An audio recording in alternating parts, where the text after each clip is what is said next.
Good morning, all. I want to thank you all for showing up this morning to listen to what the Congressman has to say for us.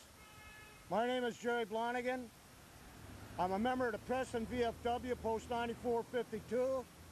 I'm 4th District Commander, VFW, State of Connecticut, Department of Connecticut. I'm also on Mr. Courtney's Military Advisory Committee.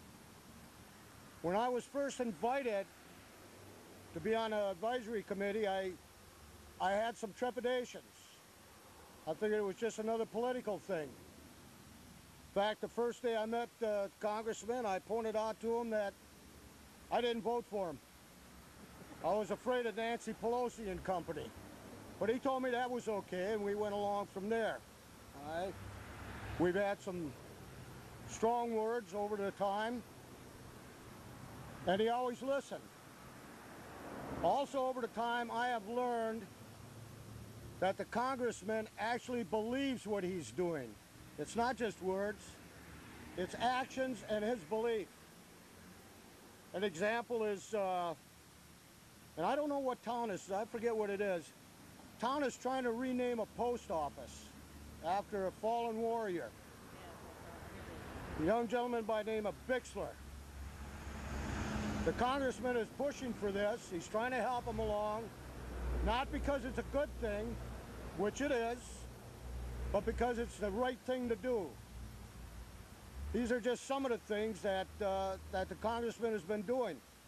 Some of the other things are, well, look, I'd mess it up if I tried to tell you, so what I'd like to do is introduce our U.S. Representative, 2nd Congressional District, State of Connecticut, the Honorable Joe Courtney. Thank you, Jerry. Appreciate it.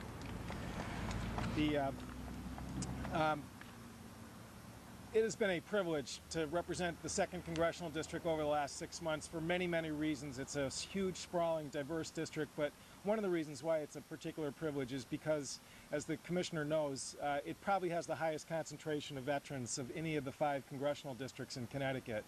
And you know, I think one of the things that hopefully a candidate and a member of Congress, a public official, does is not just go out and talk all the time to his district, but also listens. And the Vet Center in Norwich, the VFW and the American Legion service organizations in this district have been terrific in terms of making sure that our office hears from them on a regular basis about issues concerning the problems with backlogs and claims, the problems that they're having communicating with families and returning soldiers who need our help as they return back into civilian society.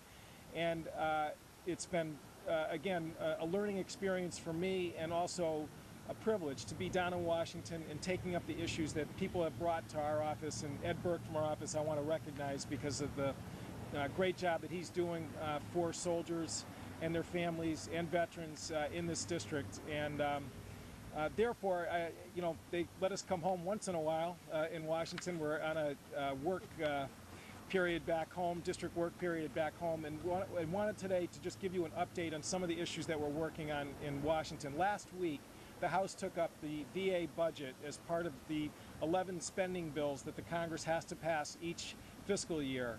And this year, I am proud to say that the Congress did something that's never happened before. We actually hit the numbers that the independent budget produced by veteran services organizations year in and year out have put out in terms of what they feel the system needs to deal with the volume of claims and the type of health care and benefit levels that veterans across the country require.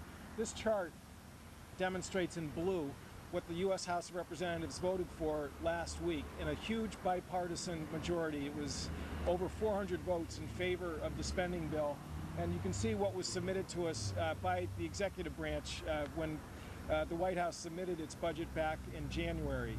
What those blue bars represent is that we are going to have an infusion of resources into the system to deal with the extraordinary volume of new cases that are coming in from returning soldiers from Iraq and Afghanistan, many of them grievously wounded, partly due to the great medical technology in the battlefield that's saving lives, but also resulting in new and more challenging types of health care for our system, particularly in the area of traumatic brain injury.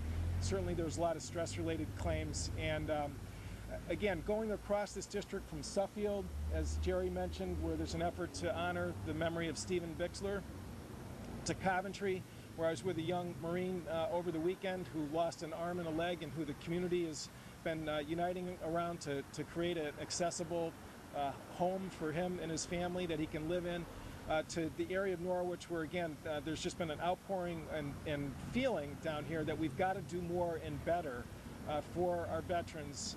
It is, again, I think something I feel very strongly about, that the passage of this VA budget represents the fact that that message is being heard in Washington, that we are seeing real change in terms of the priorities and the direction that the system is headed in terms of the VA. The other thing that happened during this very short time I've been in Congress was we had this terrible scandal occur at Walter Reed Hospital, where we found people within the Department of Defense healthcare system isolated and alone, living in rooms with rotted ceilings and molding walls, and unable to get people in government, whether it was the Congress or the military, to even become aware of the fact that their situation existed. The Armed Services Committee, which I sit on, which does have cognizance over the Department of Defense healthcare system, held a number of hearings. We produced the Wounded Warrior Assistance Act, which has been already passed by the House of Representatives. It again does a number of things which were identified in the wake of the Walter Reed scandal, which need changing. Among them, a higher number of case managers, so that again, patients will not feel alone in the system, that they'll actually have advocates within the healthcare system to help them with their difficulties. A greater number of advocates within the claim system, and something that came right from the grassroots in the state of Connecticut, a pilot program to require the Department of Defense to notify state veterans departments of the identity of returning residents coming back into the system. And Commissioner Schwartz has shown leadership not only here in Connecticut on this issue, but she testified before the Presidential Commission that was created in the wake of the Walter Reed scandal. Her testimony and her advocacy is something that really all of us in Connecticut should be extremely proud of, because it is smart, intelligent, compassionate policy that she's advocating for in Washington, D.C. And it is my intention next week, when we return to Washington, to drop a new bill which will expand her concept to something beyond just a pilot within the Department of Defense and the VA, but to actually make it a system-wide change. And I'm sure we're going to have strong support from the rest of the Connecticut delegation to pursue her goals. So at this point, I just want to turn it over to Commissioner Schwartz, and we'll be happy to take any questions after she's done with her remarks. Thank you, Linda. Thank you very much, and thank you, sir, for your leadership in and even addressing the fact that states are a major player in providing the care for the men and women who are returning home that are wounded. As you know, I am the Commissioner of Veterans Affairs, but you probably don't know that I am a disabled veteran. I was a reservist injured on active duty. My unit was in McGuire Air Force Base, and I live in Pawcatuck, Connecticut. And it took over 3 years before my family even thought to approach the VA. At the time, I did have traumatic brain injury, and it was a long road home. So I have a very deep concern and sympathy for our men and women coming home, that they don't have to wait that long, that they don't have to wonder what's happening. I'm lucky because I work for Governor Rell, who has told me to do whatever it takes. And that's very easy, because that's exactly what I'd like to do. So we started Operation Outreach, which in many people's book would be a primitive, by using you, the media. And when you make reports on people who are coming home or are working in your communities, we have actually called on some of you. We have followed up on some of the TV and the written media to get in touch with these families to see what they need. Let me tell you some of the things that they've needed. A family of 5 living on a medical retirement of $1,700 a month in the state of Connecticut. How can that be? When that man is eligible for VA benefits, but he is being kept on active duty for the convenience, I believe, of the military. The minute we started doing his paperwork so that his VA benefits would kick in the moment he became a veteran. We have people who are here from Walter Reed, who have lost extremities, amputees, who cannot even, their homes are not adapted for them to even be able to live, but they're caught in limbo because they're not veterans, they're not eligible for the generous benefits that the VA has. So we have reached out.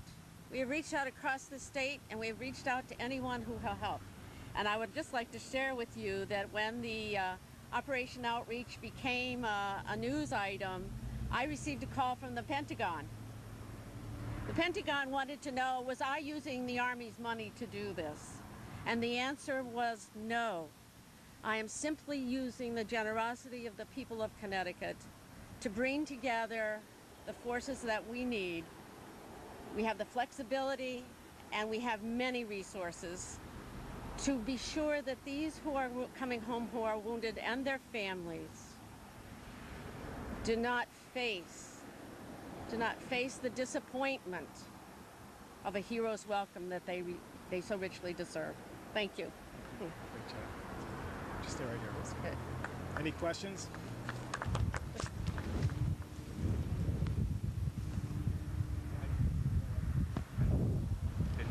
Passed by the Senate, or? As you know, the Senate's been sort of taken up with an issue called immigration over the last month or so, which, with that finally, I think, being put to rest, our hope is that when the Senate returns after this recess, after this 1 week recess, that they are going to take up some of these issues. Mr. Reed, the leader of the Senate, has indicated that the VA budget is one of the issues that they want to deal with before the August recess. And again, by looking at the size of the vote in the House, which again was overwhelming in favor of it, it is my expectation that that's a bill that will actually make it through the U.S. Senate, which has been kind of a struggle with other issues this year. Congressman Edwards from Texas, who is the chairman of the subcommittee on veterans, is somebody who has been, he's a very smart legislator and has worked with the Veteran Services Organization and leadership both in the House and the Senate to make sure that this budget is not something that's just sort of a statement, but that it's actually real. And I think you're going to see the Senate mirror or match pretty closely what the House has done. So this is an issue where I'm reasonably optimistic that we're going to see action in both chambers. On the Wounded Warrior Assistance Act, again, I think now that the immigration issue is off to the side, it would be my hope that they will act just as quickly as they will on the VA budget to take up common sense changes to the system, which again the scandal sort of brought into public view, and which is just sitting there waiting for action. There was another piece of that bill, by the way, which I was talking to Jesse about earlier today, which is particularly important in Eastern Connecticut. The mileage reimbursement for veterans has been stuck at 1977 levels, 11 cents per mile for veterans who go for their treatments. Right now, government employees receive 48 cents a mile for their mileage reimbursement, which for some reason that always got a COLA increase, but veterans didn't, and incorporated into the Wounded Warrior Assistance Act is actually a language that will require veterans to be reimbursed at the same mileage requirements as federal employees. So, and again, as we know, for veterans in Eastern Connecticut who have got a lot of driving to do to West Haven or to Providence or even to Norwich to get help, that's actually a significant boost.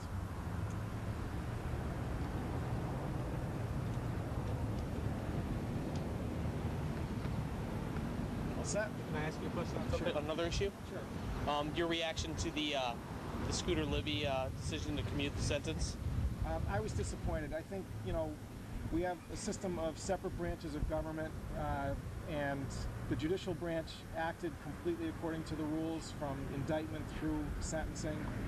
This is a judge who was a Republican judge who imposed sentence, and I frankly think his decision should have been respected by the executive branch, and I think it's disappointing when you see intervention like this. It creates a lot of cynicism amongst people about whether or not the system really is fair, and I definitely deplore the decision. Were you surprised by it? A little bit, to be honest with you. I really felt that at this point, the White House has got so many other problems to sort of invite more criticism and controversy, I think, is really a mistake on their part.